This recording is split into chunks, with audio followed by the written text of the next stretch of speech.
What I want to focus on 3 points here.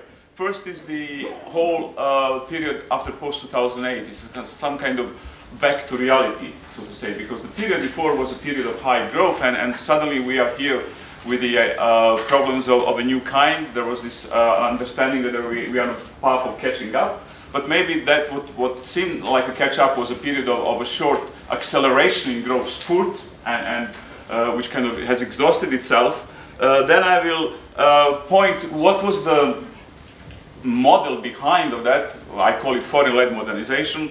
And then I will discuss the search for these new models, and I will highlight especially the only serious game in the town, which is the obviously EU structural funds, which are incredibly important, and actually no academic economists are talking about it, but this is actually the biggest experiment in industrial policy in the world if you look at it in terms of money, in terms of the ideas, and I just want to give a few reflections on that.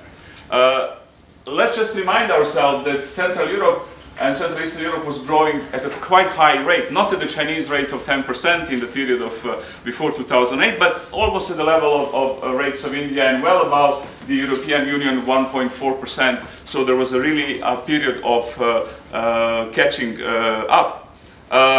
However, when we look at these rates, which at some periods were quite high, we see that then we had a period of crisis, and then we have a much lower rates, and we are now in a different kind of game in the town.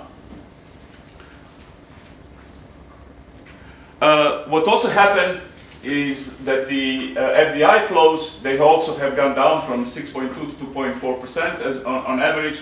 The increase, this exporting house that in Central Eastern Europe is now also somewhat slow, and the share of intra-EU trade, which also comes from Central Eastern Europe, is reduced. Of course, convergence still continue, but the sort of to say the difference, the growth differential is much slower, and it's highly unsatisfactory given the accumulated social and economic problems in the region. Region of that size, level of income needs much higher growth rates.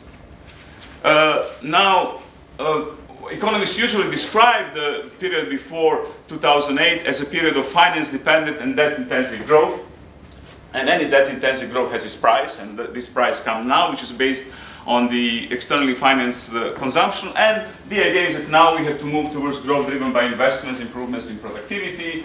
The whole idea of smart specialization, which is the EU umbrella term for structural funds and how they will be distributed, now comes important. The exclusive focus on structural reforms now has been complemented by a more focus on the activities which can improve productivity and lead to kind of technology upgrading. Sorry, I have problems with this. Okay, but the point is that if this region, has to grow at a higher rate, what is the overall context? The overall context for that is not really quite favorable for the region. Why? Because the big brother is in a very difficult situation. Economists talk about the secular stagnation, and the growth in this region may actually follow, at least in the very near period, quite unimpressive path. Here I give you a few forecasts from the Vienna Institutes, and you see that the growth rates here are between 1 to maximum 3%. Even the forecasts that are quite optimistic are still within that range. And we are talking about the region where there's a huge unused human potential, where the unemployment rates are from 6% to very high rates are more than 16%, with a prediction of some decline, but basically not big radical changes. Then we have to ask ourselves about how we managed to grow at such high rates in the past. And there is something which economists have difficulties to conceptualize, this idea that especially Central Europe growth was largely connected to the growth of the core of Europe, which means to the Germany and Austria, and especially Central Europe was a region which managed to integrate itself industrially into the core of the German and Austrian industrial system. And therefore we can talk about some kind of tandem growth. I'm growing because my neighbor is growing.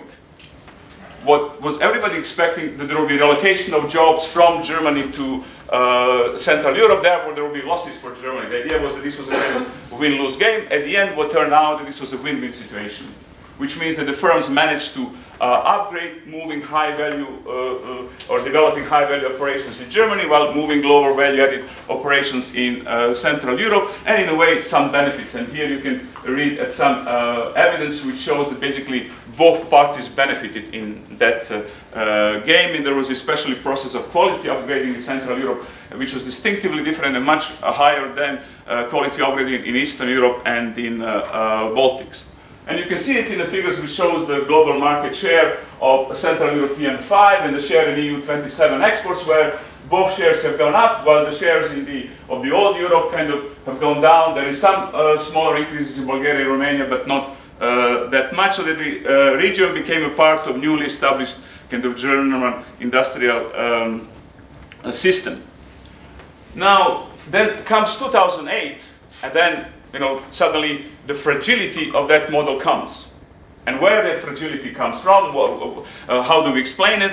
And I have a nice quotation here from a report with the growth in Central Eastern Europe, where a group of eminent economists concluded, looking at the situation in Central Europe, that the benefits of EU integration for countries that are catching up are not and cannot be unqualified, but are conditional on the quality of national policies and the EU framework itself. Now look at this statement very carefully, and then it kind of has this more agnostic view towards the formula for growth, which was very present in the last 20 years, which means integration, EU, and everything that's enough. This is, oh, maybe that's not enough. And then I said, well, where did I hear that? And then, I'm glad to have here historians. I come back to the historical work by Beren and Ranke, who looked at the long 19th century, who basically showed that at that time, the growth of periphery was closely linked to the international economic integration. And their conclusion is essentially it was the domestic forces which enabled the external influences to have spin-off effects. So basically, what we are seeing here kind of the history repeating itself.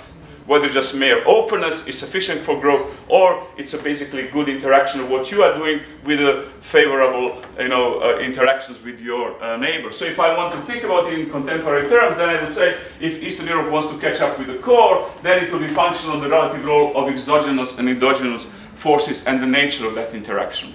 Therefore, if you think in policy terms, it's not just agenda, openness, integration, but also what are you doing also to complement your endogenous activities with the external factors. Now, what is that the new policy wisdom? And again, coming back to this report from the this group of eminent economists, where they first highlighted 3 points. First is the relevance of Lisbon strategy as a framework for the policies in Central East European countries. Second, they highlighted that structural funds were not made part of a comprehensive growth strategy.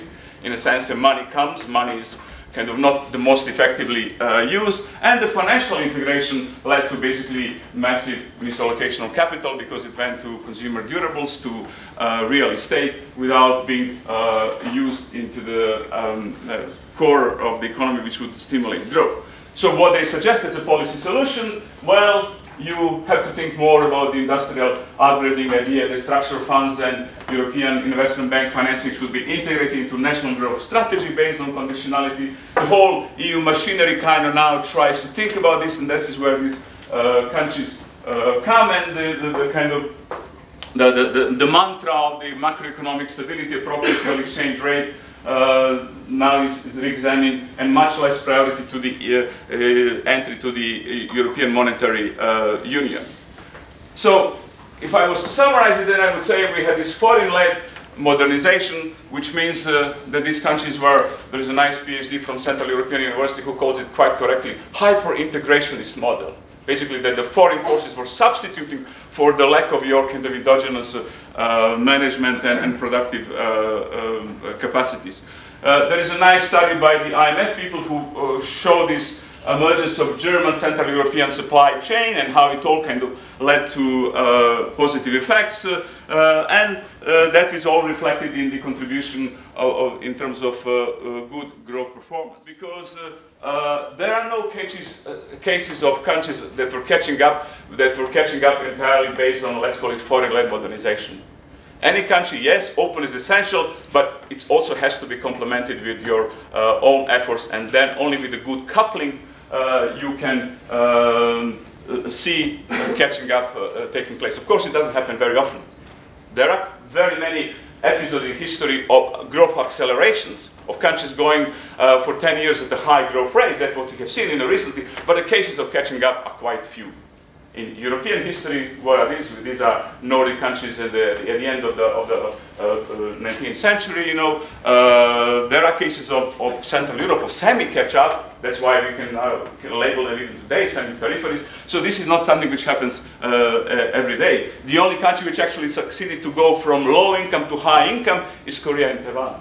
You know, there are very, very few examples. What is the basis for that kind of catching up? What is the basis for technology-based growth? Well, it's quite slim. Eastern Europe stands in the context of EU. Just take into account that this is an indicator. This is from one of the project where I've been working, which is based on 50 indicators. So it's a composite index. And here we have EU North, EU South, EU Central Europe, and EU Eastern Europe.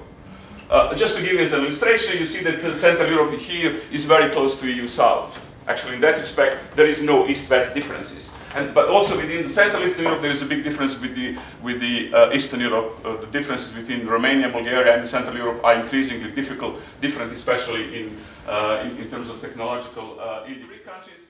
So we have a situation where there are big bases for technology upgrading, but the context, the policy context, is the context of the EU, where we have growth and stability pact, fiscal consolidation, the mantra of macroeconomic stability. On the policy side, we have structural reforms, which are still well alive and kicking. You know, look at the case of Greece, you know. And on the sweetener side, on carrot side, we have a growth-enhancing investments, which is the cohesion policy with smart specialization, which is extremely huge. In money terms, we are talking about the annually around 50 billion euros, around 120 billion to be invested only in the research, innovation, ICT, and low-carbon economy. So we are talking about a huge boost, and this is a kind of a historical chance. It's a history in making, which can be a huge opportunity, or can be squandered opportunity, can be kind of Greek story on square. You know, this is where we are now. To give you a flavor of that, what does it mean in financial terms? This is the net financial position of new member states. We have a speaker from Hungary. You see Hungary here is top more than 5%, in terms of share of GDP comes. It's a huge inflows of money which will continue, and the issue is what countries make out of it. Effects of that. If you one of the positive sides, just to highlight, is a high share of R&D, where suddenly these countries increasing their shares in GDP, so that in terms of R&D investments, they're at the level of highly developed countries, especially like Estonia and Slovenia having investments now around 2 or 2.5%, which were unthinkable 10 years ago. All that, how that money will be spent now comes through the logic of smart specialization, which is the EU machinery, a conceptual idea. Yeah, we will make good use of it. We will not just give for free. There will be conditionalities where countries will have to produce strategies and whole lots of things. You can imagine how much you have to do this in order to spend this huge amount of money. What is the effect?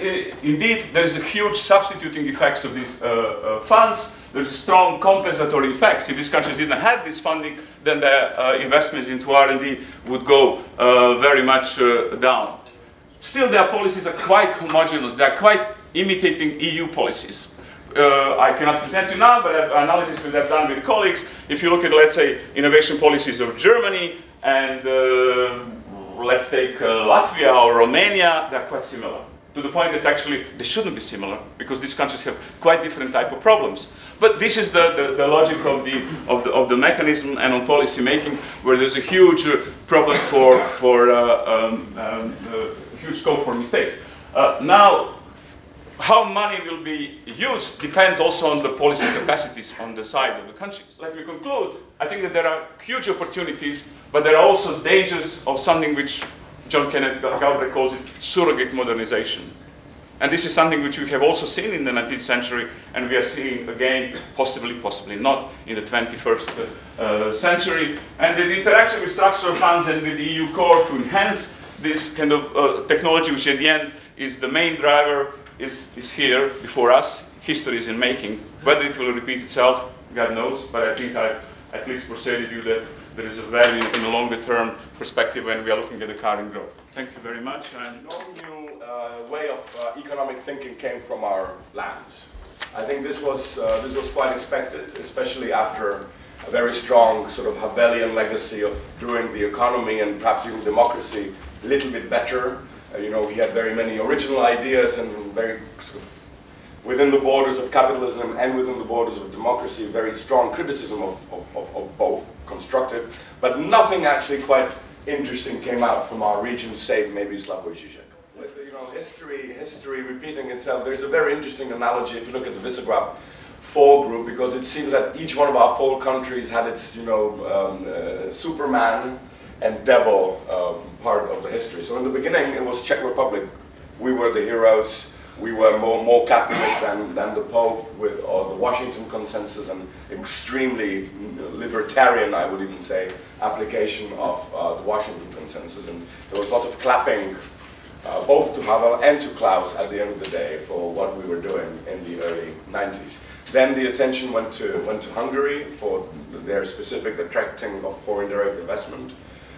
We tried to have this Czech way of Czech generation of capital, which failed or wasn't as successful as expected. So Hungary was then the second applauded and praised way of doing transition. Then it was Slovakia for a little while for their flat tax and their reforms and their Euro adoption and their Western enthusiasm. And at this moment, a journalist asked me, you know, what's going to be in the future, and I said, I don't do future. But nevertheless, I have a model of my own, why not? And it's this model, you know, Czechs had their go, Hungarians had their go, Slovaks had their go, so obviously now it is our Polish friends who should be doing well. And I was the only macroeconomist who actually guessed that Poland will be the only country actually not suffering from a negative GDP. So that's my second point, the merry-go-round crisis. It happened within the Visegrad group. Let's just call it raised eyebrows. Now there are raised eyebrows around Hungary. There were raised eyebrows about every single one. The thing happened with the European Parliament. If you've noticed, when Europe was truly on its knees, going through the most exhausting period of the years of European integration, I think this was the toughest trial of European cohesion that we've ever had. European citizens actually voted in a reasonably, let's say, boring European Parliament. It was when Europe was getting back to its knees when this huge wave of systematically anti-European parties were elected in the European Parliament. So it seems to be a little bit of a post-Coitum depression. You see a lot of that so I'm not going to speak specifically about Czech Republic, but in this case, looking back at the 25 years of transition that we had, it's an interesting thing because in my view, most mistakes in Czech Republic happened in the second part of the transformation. In the first half, the first 12 years, we of course made mistakes, but at least we knew exactly where we're going, and it was the art of our business people and diplomacy and politicians to send a clear signal to the world that we no longer want to linger in no man's land, a territory that was left after the collapse of the Soviet Union.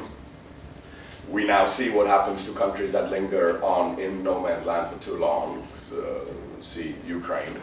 And so the first 12 years, the region was going one directionally westward, copy-pasting. We even call it institutional Xerox, the institutions of the West. They're adding really very little of our own, creativity. But the second half-time of the 25 years that have passed, you see sort of lingering back or lingering in one spot, and even quite prominent voices coming from such places as presidents, flirting again with the idea of maybe Europe and America is not such a great idea. Maybe we should reestablish our hopes that are somewhat Eastern, to which of course I am somewhat critical. This is my second point. My second point is, what if the whole European depression is a post-coitum depression?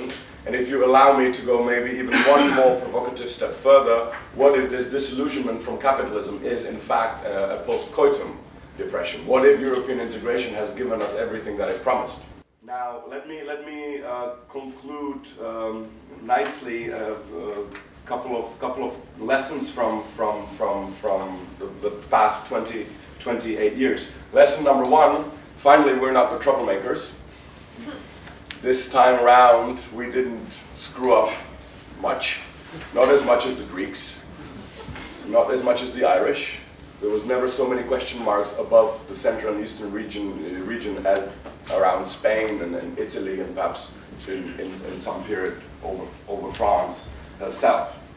So, point number one. Point number two, thanks to the crises, we've lost the East-West divide, because it has been now the North-South. Although last time I checked, Greece and Ireland were not exactly on the south yet. They suffered immensely. Questions is this whole inspiration about democracy.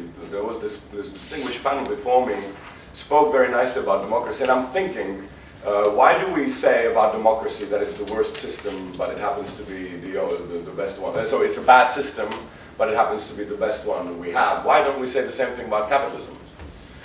Because it seems that same thing holds also about capitalism, like it holds about democracy. Democracy is not a set of rules. Democracy is a certain culture. And you know, even here in this great country with great democratic tradition, if you all voted for redheads to be jailed or killed, that would be, technically speaking, a democratic decision, but yet again it would go against everything that democracy ever was. So why do we understand that democracy needs to be cared and nurtured and cultured on almost daily basis, and if we fail to do that, then collapse of democracy awaits? Why don't we have a similar thinking about economy or capitalism? Why are we so afraid about democratic populism, and rightfully so, and never talk about economic populism? And one note, and this is just a little provocation: isn't populism democracy gone too far? Because isn't populism that actually the politicians actually cater to the wants of the populace? So if this, you know, reading populism as a extreme form of democracy, if that reading is correct, which of course I leave to your own judgment, wouldn't it be also interesting to say that too much of economics will lead to the collapse of the principle of economics or capitalism? So my question is, what did we stand for in the streets in '89, 25 years ago? Because then the deal was very easy for us. We were upgrading from a stupid system that was murdering its own people, that didn't give us any freedom, let alone economic freedoms, but the more important freedoms of speech, freedom of travel. And we're upgrading from this communism so socialism to capitalism, and we would get all these freedoms. The only disadvantage was that the system also made you richer. So it was sort of, do you want chocolate or vanilla or both? So of course the dilemma wasn't huge there. We of course opted for the system. My question is, what if the dilemma would be a true dilemma? What if the option was, well, I'll give you freedoms, but you will be poorer? Would communism ever collapse if it gave us 5% GDP growth annually? China will be the answer. And China is exactly, it's not so current today, but 2-3 years ago, this was a very common topic during economic panels. Look at China, you know, basically, let's go down on the level of democracy and work protection and I don't know what, so that we can buy 13% more of GDP growth. So I have last 5 seconds. What I did is I took all the advice that we had from everybody, IMF, World Bank. Oh, it basically means be like Japan. And among this distinguished crowd, I don't need to, of course, explain the nature of that joke that Japan itself has been growing for the last 30 years. Thank you very much for your attention. here as a chief economist of the Századvég Foundation, which is the economic advisor think tank for this government. So I was able to speak more freely. That time it was a kind of discussion whether the so-called unorthodox policy of Hungary is a valid economic policy. I'm just constraining or limiting myself to this economic policy question, or it's a totally invalid, impossible, suicide way how to manage the economy, basically. So I now have a better but maybe more boring position that I don't have to continue this debate. I would like to just highlight some facts. So I think today probably we have heard sometimes a lot of conclusions without little evidence or facts. I would like to just show some facts without and giving you your own conclusion to make. So first, just as a summary what this government really did, it basically tried to answer long-term challenges of Hungary. Two things. One is the population and labor market challenge, which actually went wrong in the late 70s, early 80s. The population actually peaked in 1981. A bit of an ironic remark. Some sociologists say that it's because that in 1981 the socialist or communist government started the broadcasting of television on Mondays as well, and so people had less time for family life.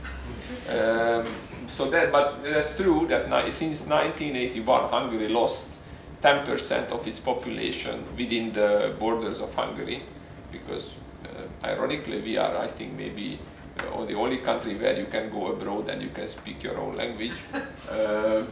And then the labor market problem started actually in 1979, just after the country went into indebtedness. Between 1973 and 1979, Hungary's public debt level ratio went up from 10% of GDP to 60% of GDP. So in 6 years of time, and this repeated in 1990 and also after 2002, Hungary became an indebted country. And even during communism, the government started to make fiscal consolidation with inflation basically in the early 80s. And it seemed, I think for this government, that was the conclusion, that if people, and especially the labor force, so on a per worker basis, which can be different on a per capita basis income, so on a per worker basis income is declining in real terms, then less people will go to work and more people will try to leave the labor market and maybe live on social subsidy or pension.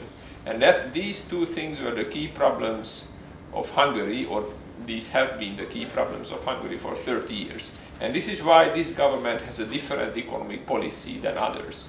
So you can call it unorthodox, but I would call it rather a bit maybe Keynesian, a bit activist, and in this way probably so-called illiberal, in a way that this is not a neoclassical or liberal approach to the economy, because what this government is doing is actively influencing the economy in a way it wants to go, because it also wants to achieve social targets and not just short-term fiscal consolidation and leave everything to the markets, because markets failed basically in Hungary. So, but this government is not against free markets. It is just, adjusting the activity of the government in areas where we think, or the government thinks, it needs to be more active, like in the financial sector, like in labor market, where we have public work program, more efficient higher education. For example, we have a lot of university students, but only half of them finishes the university. It's a free market, absolutely free market, living on the government money. So it's in one way it's free because it's self-governing. In the other way, it is part of the public expenditure system. So it is spending the taxpayer money. So, and in that respect, it became totally inefficient because only 50% of the students finish the university. So half of the money goes out of the window, basically. And this is why the government changed the whole system and financing of the education. And also it tightened the rules for retirement. Now we have a target of a retirement age of 65. We reached that by 2020, so myself including. Low budget deficit. In 2013, the excessive deficit procedure against Hungary ceased to exist. So a good point from the Commission, thank you. And since then, the government has delivered 2.5% of GDP deficit. Also, we have a decreasing indebtedness, both for the government and households. We have lower regulated prices like energy, waste and waste management and water management. So an R is missing. So water management. This is important for Hungary also because, as I mentioned, the communist government, through inflation, basically decreased the real purchasing power of the labor workforce in the 80s. So the high inflation or moderately high inflation, although inflation by definition didn't exist in communism, but in reality it did exist in Hungary. And then, so this is why this is an important rule. Since we have the regulated prices decline, Hungary has no inflation. Actually, we have now deflation, but we don't call deflation, so we can have a debate. If we call it a negative change of the price level, but because it is driven by this kind of artificial price change, we adjust it, and if we adjust it for regulated prices, then we have something like 1.5–2% inflation. So in Hungary, we don't call the current situation inflation, which is probably, from a pure economic point of view, is wrong, but that's the situation. Also, today we have even lower interest rates, not as low as in the Czech Republic, but 1.8% is historically the lowest. And we also have improving labor market situation, and also we have the loan for growth program in Hungary, similarly to the UK program. And just some graphs, so I will mention that probably I can show some facts. This is the growth pattern of the V4 and Eurozone. And for last year, Hungary had 3.6% growth rate on average. That was the EU's highest rate. So I don't think it's an unsuccessful policy. This is public debt. We have declining, unfortunately slowly declining because the exchange rate weakened, and we have a 37% FX share in public debt. This year we think it can be 75% of GDP, and by the end of this political cycle, 2018, it can be something like 71%. And as you see, others in the region probably have stable or slowly increasing, and generally in the EU, or especially the Eurozone, we still have increasing public debt ratio, except Germany, for example. Employment ratio have been increasing. Hungary is the flat black line, as maybe we are seen a little bit as a black country in EU. And then you can see that its employment has been increasing relatively well. But now we have a better picture for the whole region. And labor market situation has also improved because partially I mentioned the change of the pension rules, and also because of the public work program, but now also the private economy is generating jobs. And on the right-hand side, you see the scale of unemployment, and with this gray dotted line, you see that unemployment actually decreased. This was even better than our expectation. We thought that with more labor supply for later retirement age, unemployment could not decrease, and only activity ratio will increase, but it happened together. And if we, I think this is the last thing. So if I go, I like this merry-go-round example. But if I look back, Poland was the success story of the crisis. Hungary had the highest growth of last year. So maybe Czech Republic was this time omitted from this merry-go-round.